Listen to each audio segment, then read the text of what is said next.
Hey, how can I help you?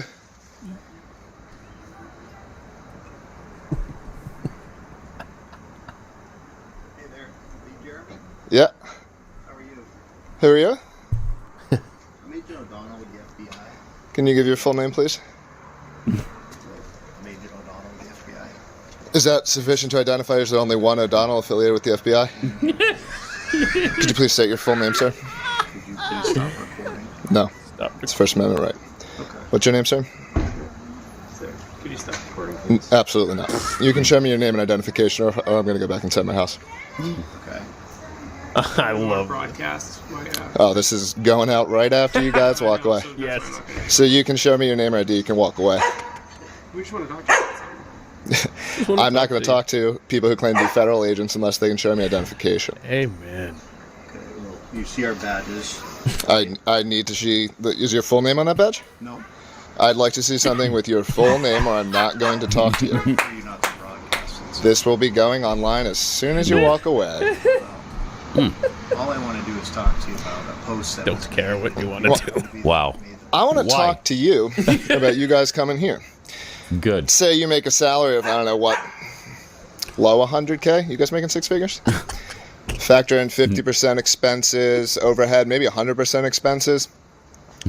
Talking about burning a couple $100 an hour just here, let alone all the time you guys are spending to investigate something that you know is not against the law, right? Like you're familiar with. So then why would you come? Because you just wanted to make sure that there weren't any other No, you're threats. coming because you're part of a regime that does this kind of thing when you know laws aren't being broken. And that's an embarrassment, man. Didn't you guys read the Constitution? Do you not believe in America? Like, how do you do your jobs and go home? We appreciate it. You're walking away. Because nothing we did is against the law, and you guys are heads that try to act like bullies. And I hope you go home and are embarrassed. You can't even say your name on camera because you know that what you're doing is embarrassing. You know Americans that believe in the Constitution think you're laughable. And you go home and you think about what you did today. Go home and think about it, you cowards. No mercy. Drive away. Drive away. Drive away. Thank you for your time. You're not welcome. You should be embarrassed. Embarrassing. You guys are embarrassing. And off they go, tail between their legs. Wow. That license I plate. mean, Oh, no. and then he waves at the end there. It waved. Yeah, It was he a waved. good wave. Yeah. With just one finger, but he waved. Yeah. That was sweet. All right, we've got Jeremy on the line. Jeremy Kaufman joins us about that encounter. Jeremy, welcome. Hey, buddy. Thanks for having me. My mom did tell me that I shouldn't have sweared at them. So. Yeah, I bet. My mom would have said the same thing. But it almost seemed appropriate because it was so egregious and so un-American and so unconstitutional.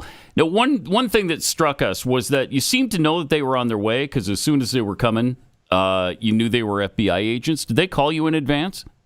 They didn't call me in advance. My neighbor was actually the one who told me that they were here, and I own both my property and the property across the street, so I think they had been there for several minutes already before I had come out, because I think they went to the other property before they came to the house that I live in.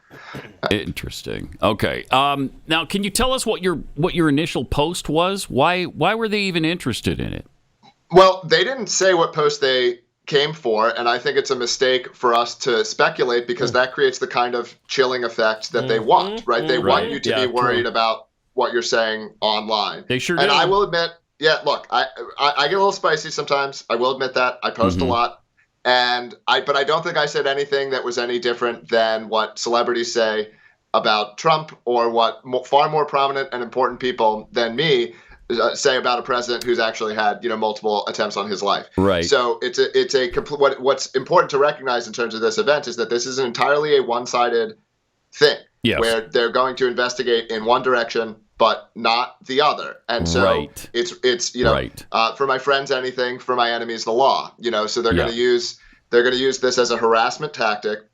And similarly, you can see journalistic alignment beyond just these federal agencies being captured, because the press hasn't touched the story at all. This video has 50 million views or something like this directly on Twitter, let alone all the replays on shows like yours, right? So this is it's awesome. It's been awesome. Honestly, as a right-wing libertarian, it's been awesome to see more conservatives waking up that this is not the FBI of the 1960s. This is an agency that has been captured by your political enemies and is being used for political purposes. So, but yet the press hasn't touched it. So the press will not cover the fact that the FBI is performing these. Sorry, you guys are the press. I'm the press on X. We're all the press now. Is part of what's cool about this current moment. Right. But the legacy press, the press that is dying because it's constantly telling people lies, is unwilling to touch this story. To your point on we shouldn't address what post it was, I fully agree with that and completely support that, because you're right. It does make us concerned about what we're posting online. But suffice it to say that it must not have been anything threatening, right? You didn't threaten anybody's life. There wasn't a terroristic threat. Otherwise, they would have stayed and they would have arrested you. Absolutely not. There's absolutely no threat made. I mean, I did, like, for example, I don't know there was this post, but I made a joking post about why hasn't anyone tried to assassinate Biden? He's the president. He's in charge of everything. I've known, I'm not saying that that's the post they came for, because I don't know what post they came for. Yeah. How did you must have been pretty confident in your ability to go ahead and continue to record them, because I think most Americans would just be intimidated by the fact that they told you not to record them any longer.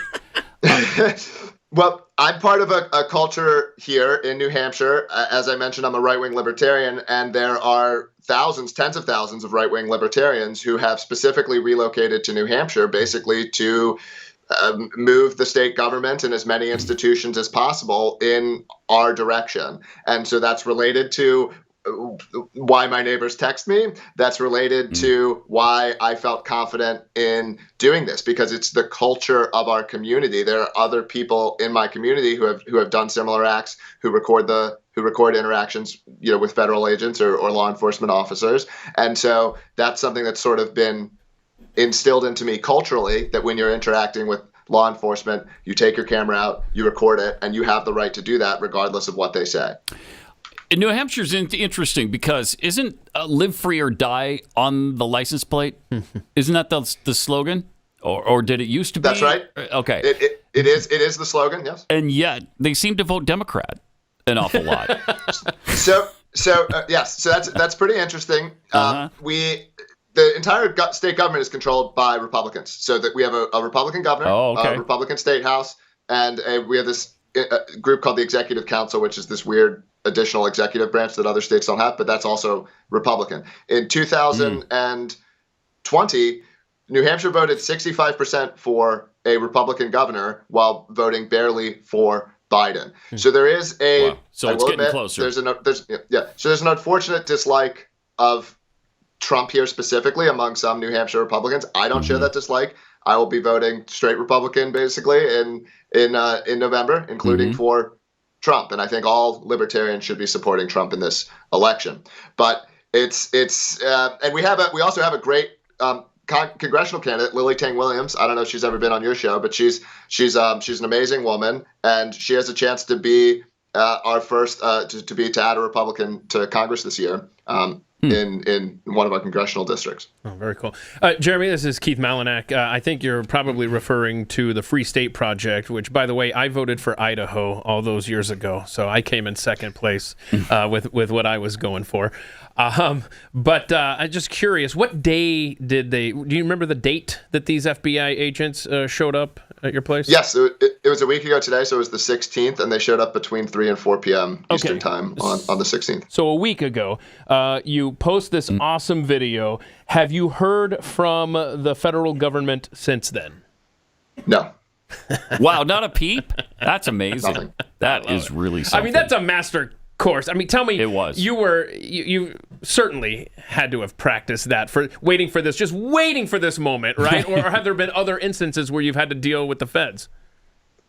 One, I do have the blessing of being pretty good on my feet, but I have also practiced nice talking to you're sort of standing up to cops or other federal agents when I think I should be. To be clear, most of the time it's totally situational, right? So there are lots of times where I think cops deserve respect and they're doing a service and they're performing actions. Like, I'm not someone who is anti all cops. I am anti some cops. But cops were the ones enforcing lockdowns, and things like this, right? They were. Yep. So I think we've got to. I think conservatives should sort of drop the view of just sort of reflexively trusting these institutions. And this is what's so weird about this moment is these institutions, which used to be neutral, are now almost wholly captured by this blue regime, this blob-like structure. And we can hope that Trump and his team can potentially undo this, but honestly, I don't even know how you undo this. Yeah. They've created this incentive structure, this self-reinforcing incentive structure where there's not a clear, at least not that I can see. Maybe someone smarter than me can figure it out. But there's not a head to cut off, right? There's not one. This isn't some conspiratorial thing that's being plotted by a small number of people. They've created an incentive structure and a set of memes that don't even allow engaging with the other side, and that encourage all good people should be keeping out anyone right wing from their institutions. Right. And so this filtering is happening in this almost undirected way. There wasn't someone who called up the New York Times and was like, okay, make sure all the Republicans get out, make sure anyone right wing gets out, and we're only going to allow left wing journalists and left wing opinions. But once you reach a tipping point, and you see this in the big tech companies too, where 95% of the political donations are going to the Democrats, and then shockingly, all of the moderation decisions seem to go in one direction. And it doesn't. Once you have this density of people with these shared beliefs, it doesn't require direction to produce these outcomes. The outcomes happen in this bottom-up organic way without direction. So how do you fix it? I mean, you can try to change the incentive structure, but it's not clear even how you do that. Which are great reasons why this is such a brilliant video and such a great example to others who haven't done anything wrong. And you haven't done anything wrong or illegal if they come to your doorstep like they did with yours, Jeremy, and say, yeah, we're just here to talk to you about a post, when you've got freedom of speech here in this country and you're well within your rights to continue to record them and to chase them from your property without saying word one about your post, as you did, and they skulked off with their tail between their legs. It was awesome. Yeah. An easy chance to practice. Some of your audience may disagree with me, and that's fine, but I'm very against DUI checkpoints. I think this normalizes an interaction with law enforcement officers that have no cause. Okay, so I'm totally for it. Someone's driving a little recklessly, you pull them over, they're intoxicated, punish that person. Right. But if someone is not has not demonstrated any sign of impairment, I think it is wrong to force a police interaction with them. And so your DUI checkpoints are a regular interaction you have with cops where you are within your rights to basically say nothing to them. They have, you give them your ID when and you can ask questions. Like a great question to ask is this a direct order? So if a law enforcement officer is giving you a direct order, you should follow it. So you say, is that an officer? Is that an order or is that a request? And a lot of what they're making is requests. They phrase requests like orders, using people's desire to comply and taking advantage of that. And so that's a great question to be familiar with. Is this an order or is this a request? Most of the time they're making requests. Comply with orders and don't comply with the requests. And again, when you're on the right side of things.